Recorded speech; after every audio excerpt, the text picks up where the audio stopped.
எங்களோட முந்தைய பதிவுல டிஎம்ஜே ஜாயிண்ட் ப்ராப்ளத்துல எப்படி அசஸ் பண்றது, அதோட வலி எப்படி பரவும், ஹோல் பாடி அது எப்படி டிஸ்டர்ப் ஆகுங்கிறத பத்தி பார்த்திருக்கோம்.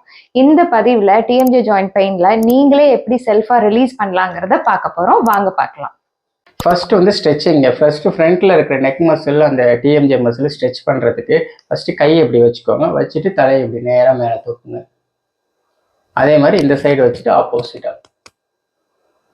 அப்புறம் இந்த சைடு வச்சுட்டு ஆப்போசிட்டா, இந்த மாதிரி அந்த பொசிஷனில் போயிட்டு 15 செகண்ட்ஸ் ஹோல்ட் பண்ணுங்க. 3 டைம்ஸ் பண்ணுங்க.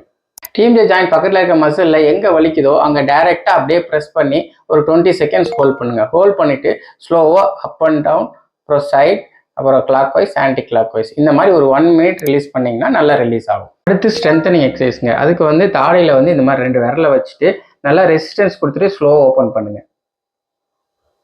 அப்புறம் அப்படியே ரெசிஸ்டன்ஸ் கொடுத்து ஸ்லோவாக க்ளோஸ் பண்ணுங்க. இந்த மாதிரி ஒரு 10 டைம்ஸ் ரிப்பீட்டேஷன் பண்ணுங்க. உங்களோட டிஎம்ஜே ஜாயிண்ட் ப்ராப்ளம் அக்யூட் ஸ்டேஜில் தான் இருக்குன்னா நாங்கள் சொன்ன எக்ஸசைஸ் எல்லாமே ஃபாலோ பண்ணுங்க. கொஞ்சம் கொஞ்சமாக ரெடி ஆகிடும். பட் சிவியராக பெயின் இருக்கு, என்னால் சாப்பிடவே முடியல, ரொம்ப பெயினாக இருக்குது அப்படின்னா இன்டர்னலாக உள்ளுக்குள்ள இருக்க நிறைய மசில்ஸை ரிலீஸ் பண்ண வேண்டியிருக்கும். நீங்கள் நல்ல ஓரோஃபேஷியல் ஃபிசியோதெரபிஸ்ட்டையும் இல்லை கைரோப்ராக்டர்ட்டையும் போனீங்கனாலே இதை சரி பண்ணிக்கலாம்.